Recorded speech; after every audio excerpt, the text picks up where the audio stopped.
Arthur jail में है, joker jail में है और एक बहुत ही ग्रिम एटमॉस्फेयर है जेल का। और आप प्रोडक्शन डिज़ाइन, सिनेमाटोग्राफी और इसमें तो आँख उठा ही नहीं सकते, चोट उठा ही नहीं सकते। बारिश हो रही है और बहुत ही ग्रिम एटमॉस्फेयर क्रिएट किया गया है। और पहला ही शॉट होता है, आप जैक्विन फीनिक्स का बॉडी दिखाते हैं जो कि इतना उसने मेहनत किया है स्किनी बनने में। खैर, तो प्लॉट ये है, उसको फिर लेडी गागा दिख जाती है जो कि ये एक्चुअली मेंटल असाइलम है। Sorry, it's not a jail, it's a mental institution where the inmates are locked. So apparently the Lady Gaga checks herself in to just meet Joker. She lies to him that she's from the same neighborhood as he is, and her father has died and all that. But later on the lawyer tells him that she was lying and she is a rich and her father is a doctor. So basically her backstory is told verbally. Another problem with this film is that it's very verbose. There are a lot of dialogues plus songs, so that is what makes it rather little boring. But the first half is, as I said, really mesmerizing. The disappointment kicks in the second half. First half में setup बहुत अच्छा होता है और हम looking forward कर रहे हैं कि अब क्या होगा ट्रायल में और कैसे सब फिर से तबाही मचेगी फर्स्ट फिल्म की तरह, और एंड में कैसे सब क्रेजी आउट ऑफ सिचुएशन हो जाएगा चीज़ें। लेकिन फर्स्ट हाफ में इतना अच्छा सेटअप होता है, आस्ते आस्ते वो जोकर बनता है, लेकिन सेकंड हाफ ख़त्म होते होते वो जोकर से फिर आर्थर फ्लेक बन जाता है। तो इसीलिए मेरे ख्याल से लोगों को डिसअपॉइंटमेंट है। खुद लेडी गागा भी डिसअपॉइंटेड थी, मतलब एज अ कैरेक्टर ली वो उसको छोड़ के चली जाती है।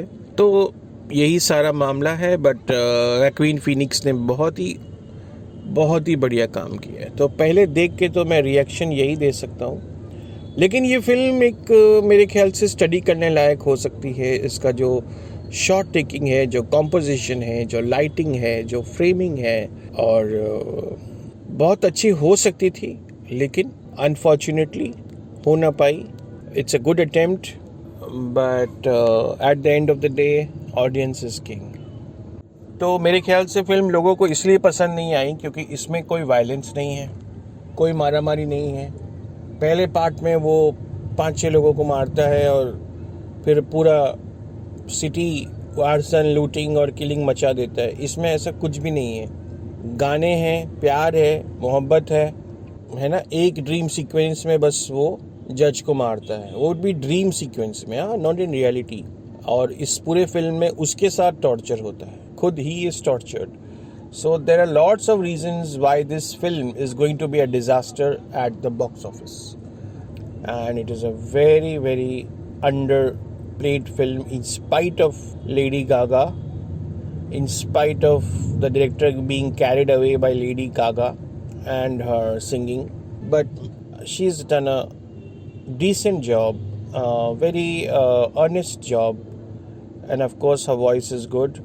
But Phoenix, Mr. Phoenix, wow, what an actor. The way he loses weight, the way he sings, the way he performs, the way he looks, he's just a poetry in motion. And let me tell you, the first half was even more engrossing because it was a love story. It was an intense love story building up. The way they kissed, the way they, everything, the lighting, and it was really something nice. Love and music, it can never fail. अब मैं आपको एक चीज़ बताता हूँ, ये आपको मैं नई चीज़ बता रहा हूँ। अभी इतना वायलेंस हो गया है सिनेमा में और रियल लाइफ में, इतना मार काट जिसको बोलते हैं, मतलब वॉर एक गेम की तरह हो गया है। रशिया यूक्रेन पे अटैक किए हुए है, इजराइल हमास से लड़ रहा है, इजराइल पेजर अटैक कर रहा है, हिजबुल्ला इजराइल पे अटैक कर रहा है, इजराइल लेबनान को कैप्चर, इतना चल रहा है वायलेंस दुनिया के अंदर और स्क्रीन के अंदर कि अब कुछ लोगों को शॉक नहीं करता। लास्ट में सिर्फ एक ब्लास्ट होता है कोर्ट के बाहर, but nothing is shocking any more. Violence is not shocking.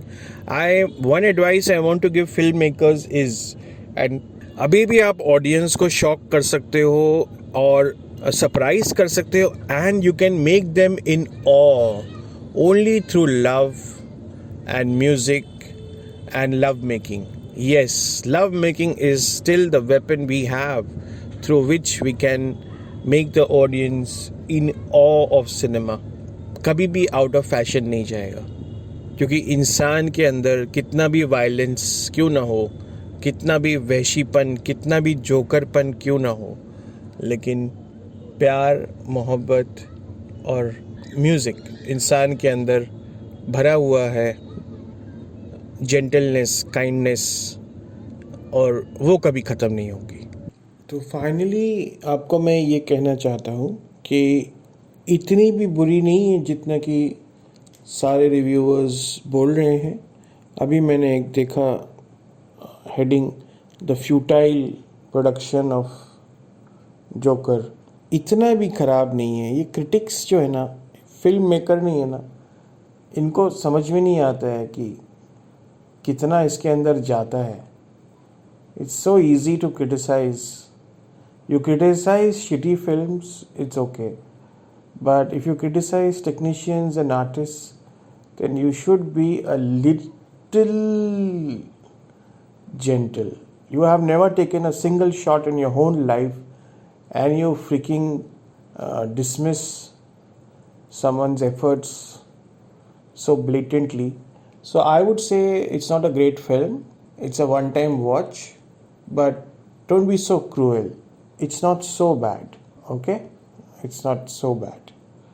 तो अगर आपको मेरी बातों में थोड़ा सेंस लगता है, अगर मैं आपको डिल्यूजनल नहीं लगता हूँ जोकर की तरह, और सिनेमा सत्संग की बातों में थोड़ा सेंस लगता है, या तो हमारा कहीं ना कहीं कनेक्शन है इस डिल्यूजन की वजह से कि हम सिनेमा को एक स्टेप आगे लेके जाएंगे, सिनेमा को बेहतर समझेंगे, तो प्लीज़ लाइक करिए, शेयर करिए, सब्सक्राइब करिए और कमेंट करिए, और प्लीज़ हमें सपोर्ट करिए।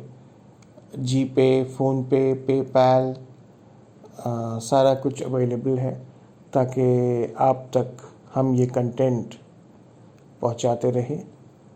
मैं और मेरी टीम, छोटी सी टीम है हमारी एडिटर्स की, और होपफुली हम और भी बेहतर होते जाएंगे और अच्छा कंटेंट आपके लिए लेकर आएंगे, इंटरव्यूज़ लेकर आएंगे, पॉडकास्ट लेकर आएंगे। या सो कीप वॉचिंग सिनेमा सत्संग। Good night.